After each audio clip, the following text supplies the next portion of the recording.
Ang alamat ng buhangin mula sa bansang Turkey. Noong unang panahon, may isang magandang dilag na nagngangalang Beha. Siya ay maputi, balingkinita ng katawan at may mahabang buhok na nakatira sa dalampasigang bingan. Ulila na siya sa magulang kaya mag-isang namumuhay doon. Isang araw, siya ay nangunguha ng prutas na saging. May dumating na isang pandigmang barko nang di ano-ano'y may isang lalaking matipuno na nagtataglay ng dugong banyaga. Habang nag-oobserba siya sa paligid, napansin ng lalaki ang isang maliit na kubo at agad siyang nagtungo roon upang magtanong kung ano o saang lugar siya napadpad. Habang naglalakad ang lalaki patungo sa kubo, nakita niya si Beha na nangunguha ng saging sa tabi ng kubo. Siya'y nangusap. Nagulat na lamang si Beha sa lalaking iyon at agad tumakbo paloob ng kubo. Nagtaka at natawa na lamang ang lalaki sa inasal ni Beha kaya sinundan na lamang niya ito sa munting kubo. Marahan siyang kumatok at nagsalita. Bini-bini, maaari bang magtanong? Unti-unting binuksan ni Beha ang pinto at sumagot. Ginoo, nagtatanong ka na, hindi ba? Sino ka at bakit para ngayon lamang kita nakita sa islang ito?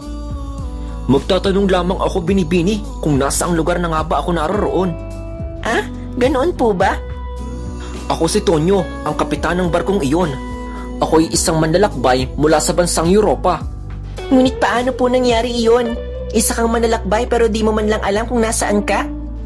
Nung ako'y nasa kalagitnaan ng Pasipiko, hindi ko inasahang may darating ng malakas na bagyo. Winasak nito ang mapang aking gamit, pati na rin ang kompas na panukat sa direksyon ng aking tinatahak. Marahil ikaw nga po ay nawawala, Ginoong Tonyo. Ngunit ako nga po pala si Beha. Di mo man lang ba ako papapasukin, Binibining Beha? Pasensya na po, Ginoo. Pinapasok ni Beha si Tonyo sa kanyang munting tahanan.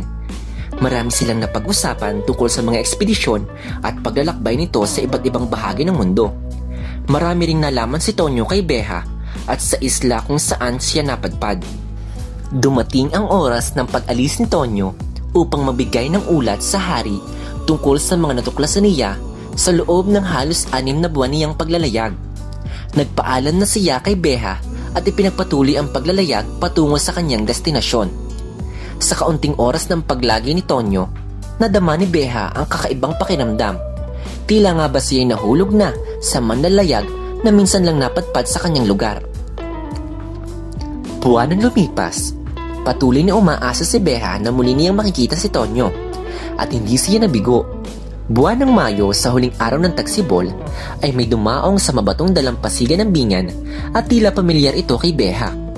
Pagkababa pa lamang ni Tonyo sa barko ay napatakbo si Beha sa pagkagalak masilayan ulit si Tonyo. Napayakap si Beha sa kanya na siyang ikinagulat ni Tonyo.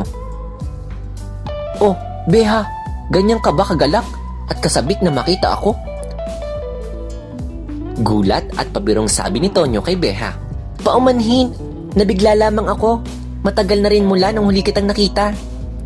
Ako rin, Beha. Masaya ako na muli kitang makita. Naalala mo ba noong unang akong mapadpad dito? Nakatutuwa ang iyong mga inasal at oras na tayo masayang nag-uusap. Tila ba nahulog na ata ako sa iyo, Beha? Nagbalik lamang ako upang maiyag ko ang nararamdaman ko sa iyo, Beha. Ha? Mukhang ganun na rin ata ako sa iyo, Tonyo. Lumalim ng lumalim ang ugnayan ng dalawa hanggang sa nagkapalagayan na nga sila ng loob. Ang akala ni Beha ay mananatili si Tonyo, ngunit kinakailangan palang bumalik ni Tonyo sa Europa. Nangako siya kay Beha na siya'y babalik makalipas lamang ang 3 buwan upang ito'y pakasalan at magkasamang maglalakbay. Naghintay na naghintay si Beha sa mabatong dalampasigan. Lumipas na ang 3, 4, 5 buwan hanggang umabot na ng taon ang kanyang paghihintay. Ngunit ni anino ni Tonyo ay di na nagpakita. Unti-unting nalungkot si Beha sa ginawa ni Tonyo. Ang kaisa-isang lalaking kanyang minahal na higit pa sa kanyang sarili ay hindi tumupad sa mga pangakong kanyang binitawan. Ang kaniyang kalungkutan ay napalitan ng tampo at galit. Sinumpa niya si Tonyo habang hawak ang mga bato sa dalampasigan, kung saan sumibol ang pagmamahalang nawala na ng saysay. Lumipas ang panahon na hindi na muling nasilayan si Beha sa masaganang isla kung saan siya namuhay. Kapansin-pansin na ang dating mabatong talampasigan ay napaliligiran na ng mga maliliit at pinong bato na kalaunay tinawag na buhangin. Gayunpaman, pinaniniwalaan nila di dahil sa galit ni Beha kay Tonyo kaya naging maliit ang bato, kundi tanda ito na kahit hindi na muling magpakita si Tonyo, ang pagmamahal ni Beha ay hindi magbabago. Ikaw man ay magbabalik sa hinaharap. Makita mo sana ang mga maliliit na batong ito na tanda ng aking wagas na pagmamahal, tulad ng mga bituin sa langit na wagas na nagniningning para sa iyo, at sindami rin ng mga tala na patuloy na mag-aabang sa iyong muling pagbabalik, aking nag-iisang Tonyo. Ang alamat ng buhangin.